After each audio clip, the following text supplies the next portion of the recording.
Well, first things first, there's a lot of new faces that I got a chance to meet out in the lobby today, which is incredible and it's awesome. So I know a lot of you guys are, you're home from college, and a lot of you guys are maybe here and you graduated from college, so congratulations to all the graduates of 2020. Ooh, that's awesome.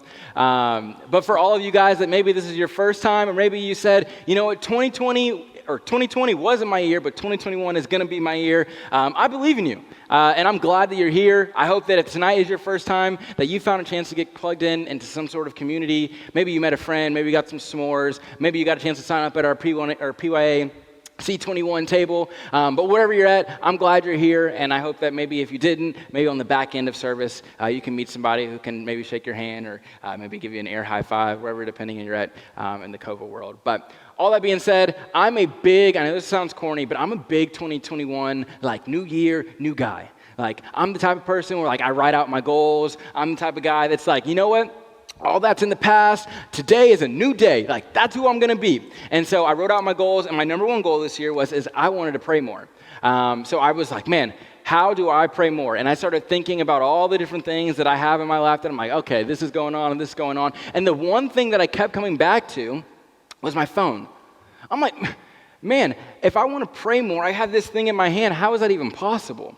I get so distracted. I'm what is it? Is it Twitter? Is it Facebook? I have all my notifications turned off on those, so it's truly not that. But I'm it's my phone, it's my text, it's all the different things that are constantly distracting me. And so I started asking the question, why? Why is it that I'm so distracted by so many different things? Is it because my phone is so buzzing all the time and I want to make sure I look at it for breaking news? Is it because I want to look at my phone because I'm worried that my friend next to me is going to call me in the middle of the night and say, hey, Darrian, I need you in a chance of an emergency? Or is it because maybe I'm I got to get on Instagram or I got to get on Facebook so I can see that my friend, where they went to dinner or they went to lunch and who they got there with? I don't know what it is. But I know that statistically speaking, they say that us 18 to 25-year-olds, we pick up our phone 200 times in a day. So you break that down, that's 5 times, that's once every 5 minutes, you pick up your phone, which is, to me, genuinely insane, but I sit on my couch and I'm oh my gosh, where's my phone at? Is it in my pocket? Oh, it's in the same spot where I left it at 5 minutes ago. And it happens to me all the time, and I start thinking, I'm why do I need this thing so much? And I'm convinced that it's because I have this thing called FOMO, this thing that is called the fear of missing out, branded a while ago. And I pick up my phone all the time because I have to see what's happening, I have to see what's going on, and I am afraid of missing out on something. But in the ideal world right now, we know that FOMO, all it does is just causes this ability for you to be discontent, and it causes anxiety. So when we get rid of the idea of, oh, I don't want this, or I don't want FOMO, or whatever it is, but we still continuously look at the idea of saying, man, I want a little bit of that, I want a little bit more of that. And I can promise you, FOMO from hanging out with your friends at Friday night at the bar is not going to do anything. FOMO from having a one-night stand, or maybe it's I want to go and hang out and I didn't get the invitation to here, you're not missing much. I can promise you that if we in 2021 or even today or maybe even next week, whenever it is, say, what if I had FOMO from I didn't read my Bible this morning? What does that look like? Or what if I created FOMO from saying, man, today I could get connected with my Father? What if I created FOMO from the idea of saying, I've got a really serious fear because I missed out on church on Tuesday, or I missed out on church on Sunday, or I missed out on community? That FOMO, that fear of missing out, of connecting with the one who created you, will change. Because fear of missing out of the invitation, or going to go hang out, or not getting invited, or getting followed back, or not getting a chance to go and do this or go and do that, leads to discontentment and anxiety. So when you're head tonight, I ask that let's ask the question, what is it that we are really and truly missing out on? You don't have to ask it out loud. Maybe write it down in your notebook and say, what am I missing out on? What is it that's holding me back from holding on to something bigger and better? Because I know this, and this is me being raw and transparent, if you haven't heard it or not, I have messed up a ton in my life. I really have. There was a time where I did every drug you can think of, from acid to cocaine. I did every piece of drinking you can think of. I slept around with every single person. And so I've been on this side. And I have had the FOMO of saying, man, I want some of this. And I had it. And it was great. It was awesome. But you know what happens? About 6 months later, you end up in a sin cycle, and you end up really broken. You end up really hurt. And you keep saying to yourself, man, if only I had something else. And you keep chasing something. You keep going after the next thing. And you get to a spot and you say, nothing's making me happy. And your FOMO is real friends. It's real relationship, because the real friends that you thought that you had, they're now MIA. They're nowhere to be found. Because you're sitting in your room and you're asking the question, I thought I had it all. And maybe that's not your story. Maybe you're not me. Maybe you're not the kid who smoked and drank and did the things, but you have the other side of it. Or maybe you're the kid that says, I'm so prideful. I judge everybody. And maybe you don't even want to admit it. But maybe you're filled on the other end of you're saying, I read all my scriptures, I know all my things, I know everything about what it says to know what the word is, and I'm just going to keep in myself, and I'm going to keep in my head, and nobody can tell me anything about Jesus, or nobody can tell me anything about church, because I know it all. Maybe you're on that end, and you've got this FOMO of saying, man, I want to taste this side. And the people over on this side who've done it all are like, man, I want to be on this side, or I wish I never did it all at all. See, there's this guy, King Solomon. He's one of the people in my life where I was like, man, if there's anybody that I could relate to, it is this guy. Solomon is this king who he had been a king for 40 years. He wrote Songs of Solomon, Ecclesiastes. He wrote Proverbs, which if you guys have never read Proverbs, it's like this book where it's all about wisdom. And so for somebody to write a book about wisdom means that this guy has to be obviously really smart. The thing about Solomon, though, is he is obviously good looking. He had like 700 wives. He built the Jewish temple, the first one. So he's super handy. He's got all of the great attributes about life. He's rich. What they've said is he's the richest and the wealthiest person you can think of.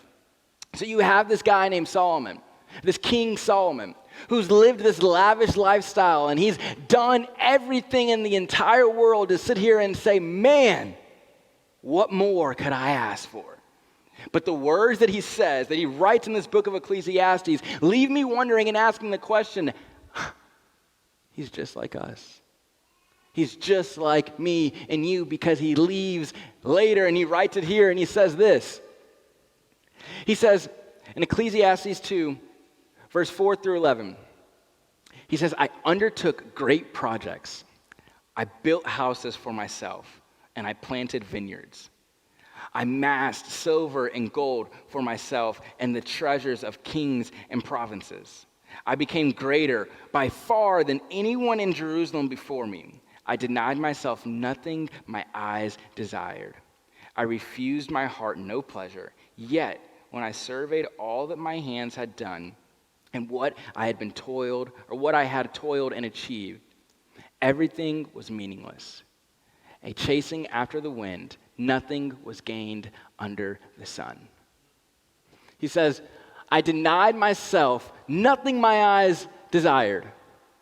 That means that anything he wanted, oh, I'm getting it. That girl, got it. That job, got it. That drink, that drug, that friendship, that whatever. If he wanted it, he got it. And to tell you, there's a lot of people in this room, or maybe you used to be, or maybe you want to be, that you're like, man, I want to go to Amazon. I want this thing. I'm going to buy it now. I'm going to Zara. I'm going to PacSun, whatever store. And you're like, I want it right now. Solomon's right there with you. But the part that is so cool, as he says at the very end, he says, everything was meaningless, a chasing after the wind. Nothing was gained under the sun. So remember, Solomon, the guy who's the king, who's had it all, he's got everything he can think of, right now is saying, everything under the sun is absolutely meaningless. Everything under the heavens means absolutely nothing. The guy who wrote probably a lot of the book of Proverbs is sitting here telling you doesn't mean anything. And what's crazy is, okay, in a 2021 world, it's like Kylie Jenner or like LeBron James saying, you know what? I don't give a rip anymore. All this stuff that I have, these cars, these trucks, these girls, these friends, doesn't mean anything. These Instagram followers, all that stuff means nothing. It would be crazy for them to say that, right? The top of the top saying absolutely nothing. But that's why, and I'm not saying that anybody needs to be like a Justin Bieber or a Chris Pratt or a Steph Curry, some Christian celebrity, which I'm a big fan of, like, celebrities who are Christians. I think that's sick, which, anyway, side note. But all that being said, I think these guys are awesome, and I'm not saying follow after them. I'm not saying you need to do what they do, but what I'm saying is for the example, somebody like a Justin Bieber or somebody like a Chris Pratt or somebody like a Steph Curry who has tasted and seen and they've had it all.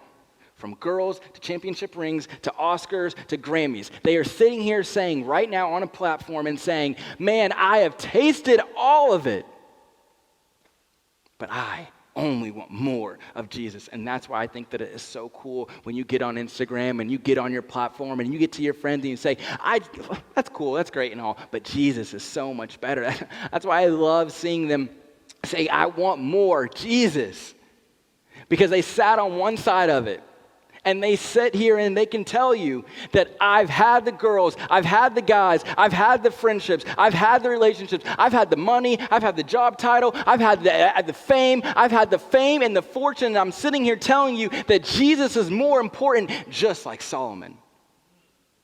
These guys who was a king, these guys who are celebrities are sitting here who a lot of us in this room, we want to be like. And they're telling you, Jesus is the only thing under the sun that matters. There is nothing under the heavens that means anything. And that is a hard concept because our flesh is sitting here telling you, man, if I had this. No. Look what Solomon says. Ecclesiastes 2:3. He says, after much thought, I decided to cheer myself with wine. And while still seeking wisdom, I clutched at foolishness.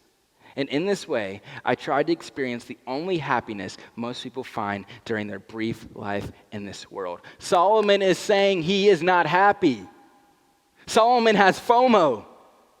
Solomon is missing out on something and he has no clue what it is. He's sitting here saying, having a nice glass of wine, smiling to himself saying, what in the earth am I missing?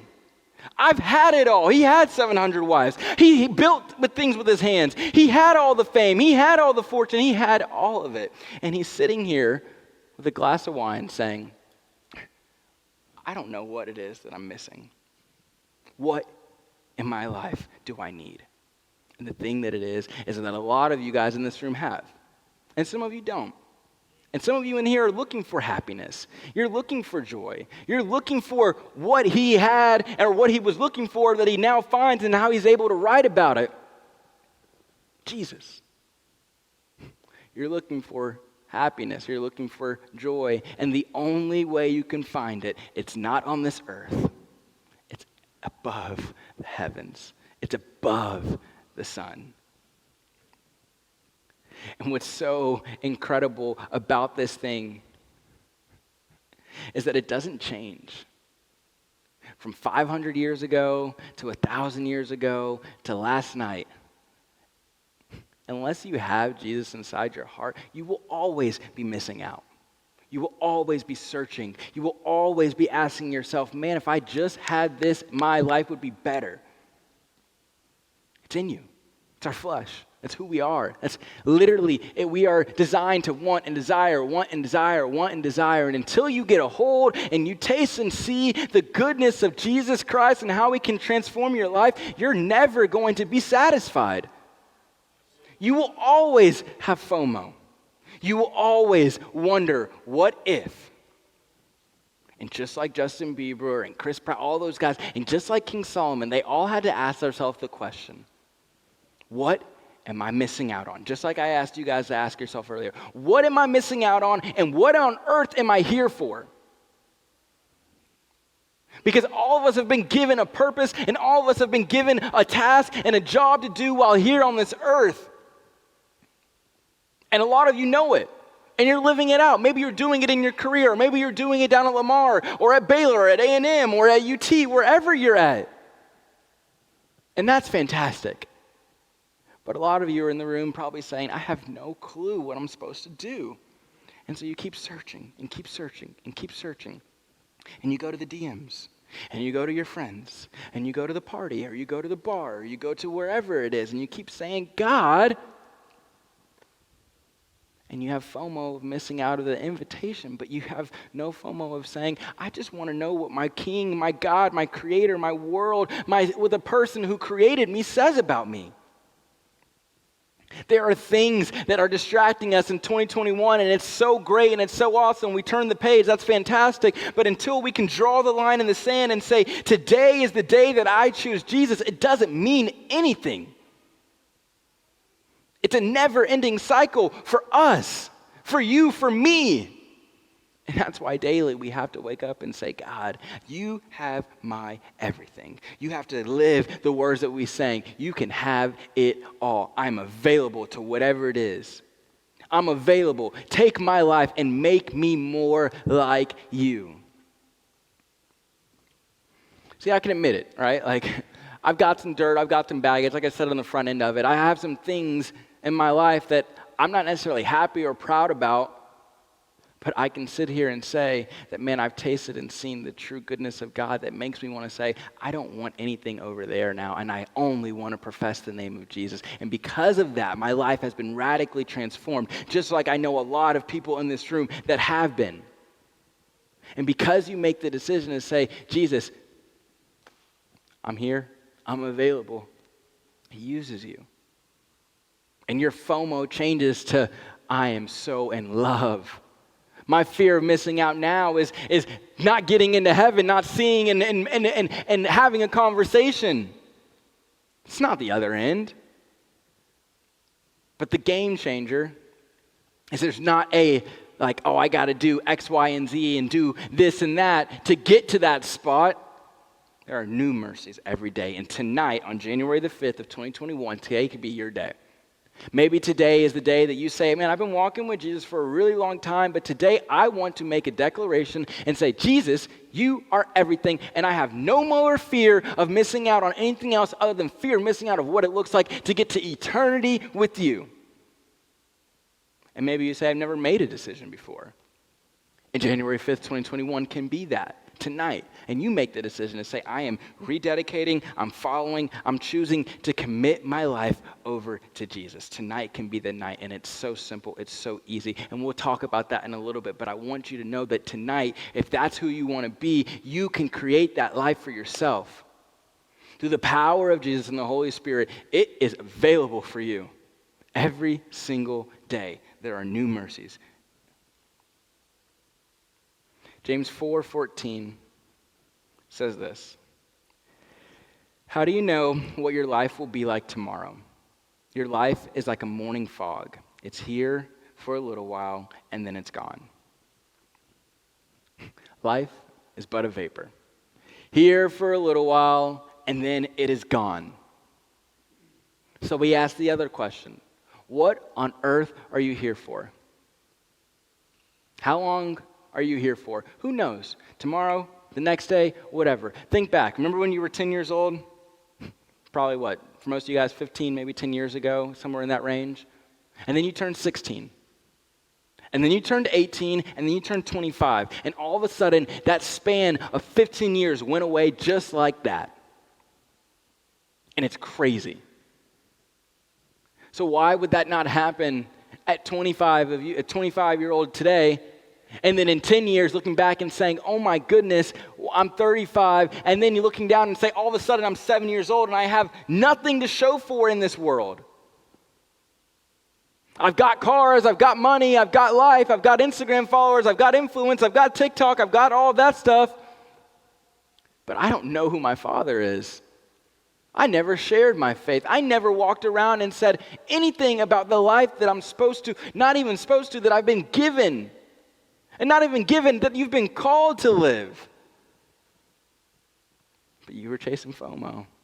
You were chasing what your friend said. You chased the college party. You chased everything around. You chased everything in your life to fill the flesh desires. But the wise man Solomon said, I keep looking, and I tried to find the answers, and I couldn't. But the only answer was the thing above the sun, Jesus. Jesus. It's not complicated. I'm sure I could dress it up and make it and sell it really better, but I'm just going to simplify it. The answer is Jesus. What you're looking for is Jesus. What you're looking for is a new beginning. What you're looking for is an opportunity to say, I need a fresh start. I need something new. I want something more, and I know it's everything else on the left because I've tasted that, but it's actually none of that. It's the thing on the right. Jesus. And that's super blunt, and it's super straight, and it's right to the point, but I'm telling you, you're going to keep ending like you were, or like how I was, and you're going to be asking yourself the question, how did I get here? Why am I here? And then you find God. And your world is completely changed. So for those of us in 2021, maybe you've turned the page and you say you're like me, new guy, new person. You got the goals. Or maybe you're just the person that says, it's just another day. Wherever you're at on that spectrum, let today be the day that you say, I'm redeclaring. I'm rewriting. I'm having a fresh start. I want something more. I need something more. Because without it, it's a never-ending cycle. Life is but a vapor. 1 second it's here, 1 second it's gone. I heard this way that it was described is that life is like a hot cup of coffee. The steam that comes off the hot cup of coffee, super visible, and then 5 or 6 seconds later, it moves up and it's gone. Life is over just like that. And I don't want anybody in this room, including myself, to get, when we went from 10 to 16 to 18, 25, I don't want anybody to come here in the next week or the next month or in 10 years or in 20 years and say, where did it go? Gone. Just like that. Poof. Don't give up on Jesus. If I could say anything tonight, or you hear anything I say, don't give up on the one who never gave up on you. Don't give up on the opportunity for your life tonight or for next week or whatever it is. Don't give up on the moment of saying, man, I know that I want this. And if I give up on Jesus, then I can have all of this. But if you give up on Jesus, you get all of this. See, we are thinking here because this is what our earthly desires want and our mindset says is that everything under the sun is absolutely meaningless, which means that everything above that is everything impeccable, everything that's imagining that is so pure and so great and so awesome. So if you give up on Jesus, you get all of that. But if you get on Jesus, you get all of this, eternity and forever and ever. Amen. It's not crazy. It's actually quite simple, and it just starts in your heart. That's it. And your friends might say one thing, and your Instagram might say another. But look at the words of Solomon. I don't know what else but Jesus. I think Galatians, it says it so beautifully. It says, Galatians 6:9, it says, let us not become weary in doing good, for at the proper time we will reap a harvest if we do not give up. If you don't give up, you win. If you don't give up, you get eternity. If you don't give up, you get Jesus. If you don't give up, your friends know God. If you don't give up, your family knows Jesus. If you don't give up, you're free. If you don't give up, you're happy. If you don't give up, you have joy. If you don't give up, you're not. I can go on. If you don't give up, you win. So let 2021, the first 5 days have already happened, but let today be the day you say, I'm not giving up. I'm actually just getting started. I'm actually just now starting to get in this thing, and God, I'm going to keep pushing. So my FOMO with tomorrow morning is, man, I can't not go a day without reading your word because you're so good. I can't walk around the street and not tell somebody about Jesus because I've got fear that, man, maybe I'm supposed to be here. Maybe God called you to Beaumont so you can share the gospel. Maybe God called you to UT so you can talk about it, Jesus, with your friends. Maybe you were called to be in this relationship so that you can push your girlfriend or your wife or your fiance to love God more. Wherever you're at, maybe God is bigger and smarter than you actually think he is, and he's put you and placed you here in Beaumont, in Praise Church, in PYA, in a small group for a reason, for you to declare the goodness of God, because you've tasted and seen that he's good. So if you don't give up, you win. And that truth is something that I'm going to hold on to this year. If I don't give up, I win. And we just keep moving. And 2021 can be that for all of us in this room. Imagine if we look back and we say, this was the year that we didn't give up on God. Because He's faithful and his promises are true. But if we give up, it's not there. In Galatians, do not become weary in doing good. See, that's us. We can do good. And I'm not trying to use any scare tactic or anything that's going to make you feel like, oh man, I got to do it. But here's the thing. If you start today, right? Perfect opportunity. We've got 14 small groups that I would love to get you plugged into. You start today. You declare, you say, I want Jesus. Don't let it just start and end there. Say, I want Jesus, I want community, I want friends, I want like-minded individuals, I want people that are going to hold me accountable, and you get that right here tonight. We've made it so easy for you. You walk out of here, you get over there, and they give you on the iPad or on the laptop, or you can go online, you can get on an Instagram bio, and you can type in PYA small groups. And I promise you, these people will change your life. It will be the greatest decision you make in 2021, I can assure you, second to following Jesus. But it will be very, very good. So you make the decision tonight. You say, man, I want to go a little bit deeper. Your next step is a small group. You want to go a little bit deeper? Find some people around you. You want to go a little bit deeper? Find somebody who's going to hold you accountable. You want to go a little bit deeper? Ask somebody to say, can you help me? Don't let your pride, don't let your ability to walk out of this room miss out on the chance of this feeling in your heart right now to say, I want more. Small group's your answer. It's not everything. It's not the end-all be-all. It's not going to be some, hocus pocus. I went to small group, now I love Jesus. No. But you will find a relationship, and there will be hard moments. And people are going to ask you hard questions. But those people are going to get you to the other side when your girlfriend breaks up with you, or when you get depressed, or when you have anxiety, or when you have fear of missing out, or when you're asking questions about, is this God guy even really real? Your small group's going to be there to walk with you when your dad's in the hospital. Your small group's going to be there to walk with you when you're broke, when you're rich, when you change jobs, when you move. Your small group will be there. PYA on a first Tuesday is awesome, it's incredible, but it's not the end-all be-all. We are a ministry of small group. We love small groups, and small groups change lives. Jesus activates it and will do all the things, but he's called us to be in community. So do not leave here tonight. It's a fresh start, it's a fresh year, it's a beginning of something new, and you can get into a small group and you can make that happen. I'm going to finish with one more verse and then we'll get out of here. Not everyone who says to me, Lord, Lord, will enter the kingdom of heaven, but the one who does the will of my Father who is in heaven. On the day, many will say to me, Lord, Lord, did we not prophesy in your name and cast out demons in your name and do many mighty works in your name? And then I will declare to them, I never knew you. Depart from me, you workers of lawlessness. Do not miss out this year. Because that hard truth,